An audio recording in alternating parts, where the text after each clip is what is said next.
Over the past several weeks, former Danaher Death Squad teammates Craig Jones and Gordon Ryan have been going back and forth over social media.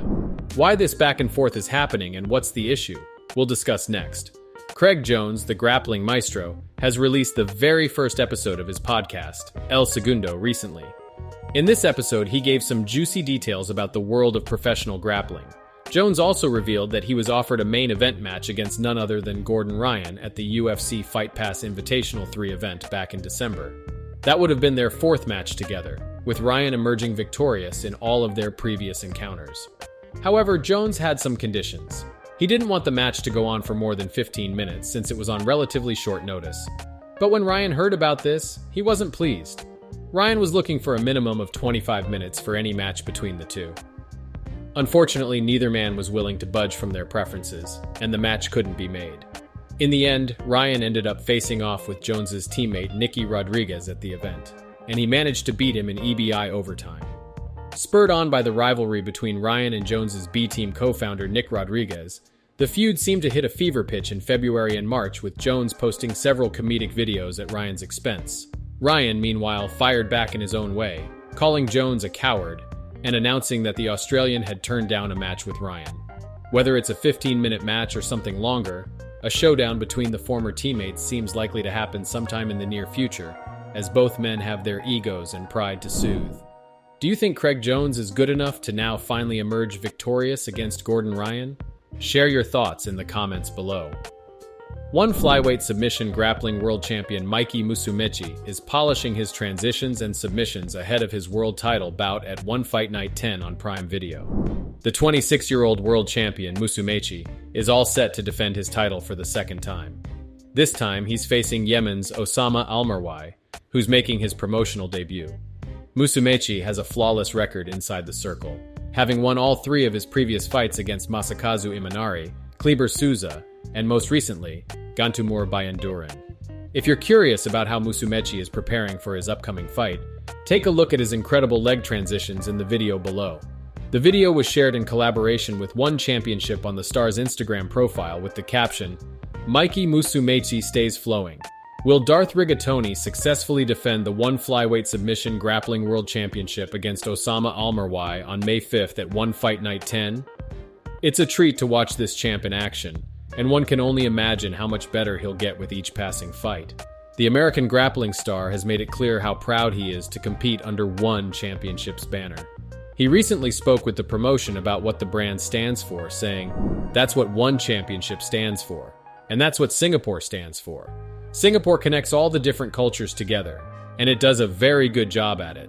I feel like that's what we're doing with One Championship." Darth Rigatoni added, "We're spreading martial arts to the whole world, so it's cool to be a part of that.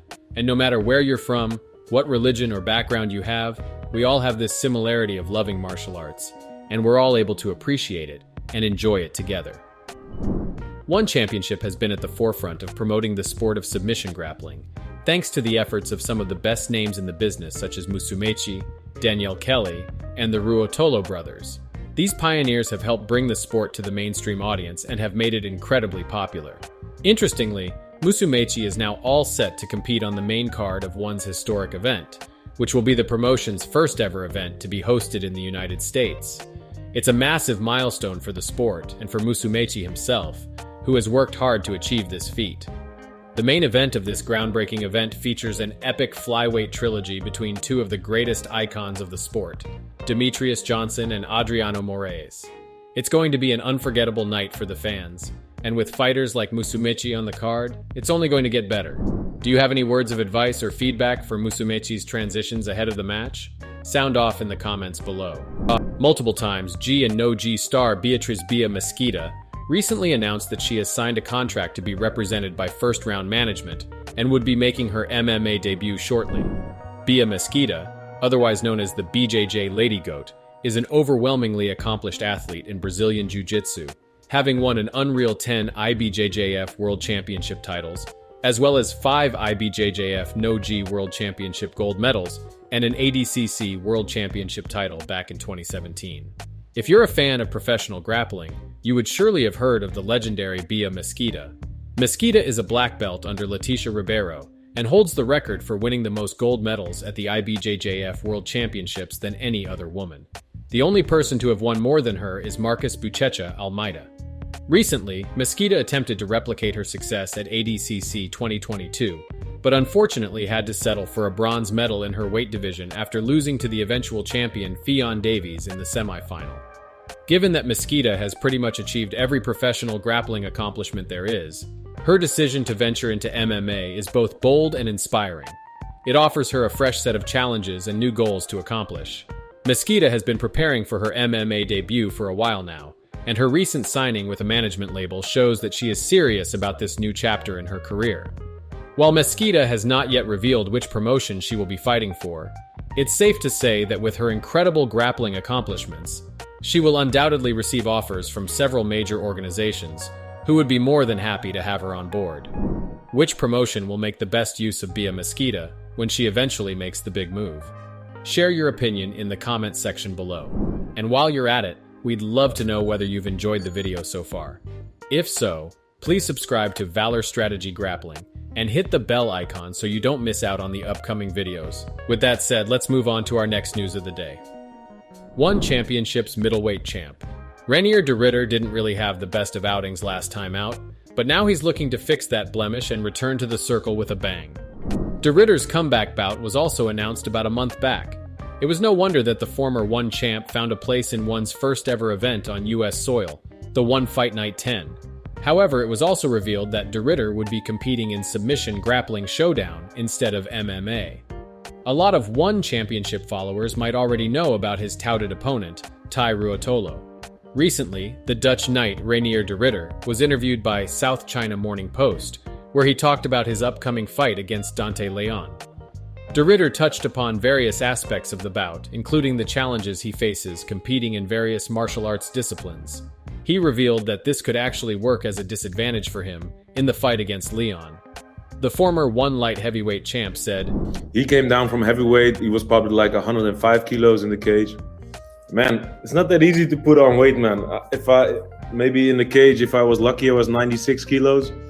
A pretty big gap. And then he's a power puncher. He did very well between his last fight before the Belarusian guy, I think, the tall guy. He was just wild punches, wild right hooks, wild left hooks, wild overhands. He was not that technical at all, and in our fight he did amazing, to be honest. His footwork was very well. Ruotolo, of course, boasts a perfect 2-0 submission grappling record in One Championship since he joined last year. In the interview, de Ridder acknowledged Ruotolo's diverse range of techniques, such as his Darce choke and wrist lock, which he would try to avoid. To prepare for the fight, de Ridder knew he had to train with the best, and thus enlisted the help of renowned BJJ trainer John Danaher and his renowned student, Gordon Ryan. The Dutch knight is confident thanks to his rigorous training and technical advice from his coaches. He even took inspiration from his draw against Tai Ruotolo's coach, Andre Galvao, which he accomplished 3 weeks after an MMA fight. De Ridder suggested that he could defeat the best in grappling if he focused solely on it, which has drawn mixed reactions. How the fight between de Ridder and Ruotolo will pan out remains to be seen. Who are you picking for the win here? Tai Ruotolo or Reinier de Ridder? Let us know in the comments below. This past weekend, a rising bantamweight prospect recorded a standout victory on pay-per-view, and it wasn't Raul Rosas Jr. The main card opener at UFC 287 featured the youngest ever winner in the promotion's history, who was making his sophomore outing after winning his debut via first-round submission in December. Prior to the fight, much of the talk was focused on the high ambitions of this young fighter. His opponent was Christian Rodriguez, another relative newcomer to the UFC. In the first round, Rosas Jr. came out strong and attempted to secure a choke, but Rodriguez managed to weather the storm. Rodriguez then dominated the second and third rounds, winning a unanimous decision victory on the scorecards. Despite Rodriguez's pre-fight confidence, he was still surprised by some aspects of Rosas Jr.'s performance. After the fight, Rodriguez gave his assessment of Rosas Jr., who is only 18 years old and already making a name for himself in the world of mixed martial arts. Yeah, he's a vet. I mean, he's really, really good, of course. I respect his skill set. And first things first, I want to apologize for being a pound overweight to the UFC. and to Raul's team. But yeah, that kid brings it. Yeah, I've been training with the best team, Rufus Sport, all my teammates back home, Scott Cushman, Duke Rufus. First things first, I want to say, I just stopped the good hype train, so I hope you guys can follow my journey. Team C-Rod, I want to fight International Fight Week. At UFC 287, Rosas Jr. burst out of the gates with an explosive start, displaying his impressive grappling skills in the first round. However, as the 15-minute bout progressed, he failed to maintain the same level of dominance and pace. With his sights set on returning to the winner's circle, the 18-year-old fighter is now focused on improving his performance for his next fight. Meanwhile, Rodriguez has now marked himself as a prospect to watch at 135 pounds and will be looking to take the next step toward the top of the division in his upcoming fight. Riding his first win streak in the UFC, C-Rod has also gained the hype that was previously surrounding his opponent, Rosas Jr., making him a fighter to keep an eye on in the coming bouts. What did you make of Christian Rodriguez's performance against Raul Rosas Jr.? Share your thoughts in the comments below. Former two-division UFC champion Georges St-Pierre has set the internet on fire as he recently responded to a question about a possible fight with former UFC lightweight champion Khabib Nurmagomedov. You know, I would compete again, you know, but not to prove that, not to trying to be the strongest man in the world. This, I have no interest of doing it anymore, but for a grappling event, maybe something like this, I never say never, you know? The cue here is grappling. Khabib, of course, is known as a master grappler, and St-Pierre isn't too shabby either.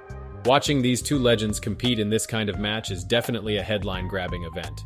St-Pierre last fought in 2017, while Khabib had his last stand against Justin Gaethje in 2020. Even though both fighters are retired and acting as coaches in their respective domains, fans would no doubt pay big bucks to watch them in action once again, and we can only hope that this event gets the go-ahead. If this grappling event does happen, who will you root for? Khabib or Georges St-Pierre? Sound off in the comments below. And that concludes our news recap for today. If you liked today's video, don't forget to give it a thumbs up and subscribe to Valor Strategy Grappling to stay tuned to our upcoming videos.